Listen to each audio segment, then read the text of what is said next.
विश्वं दर्पणदृश्यमाननगरी तुल्यं निजान्तर्गतम्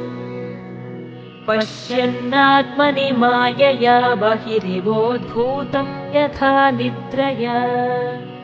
यः साक्षात् कुरुते प्रबोधसमये स्वात्मानमेवाद्वयम् तस्मै श्रीगुरुमूर्तये नमः इदं श्रीदक्षिणामूर्तये तस्मै श्रीगुरुमूर्तये नमः इदं श्रीदक्षिणामूर्तये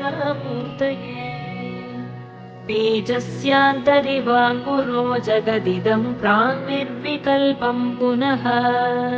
मायाकल्पितदेशकालकलना वैचित्र्यचित्रीकृतम् मायावीव विजृम्भयत्यपि महायोगी वयः स्वेच्छया तस्मै श्रीगुरु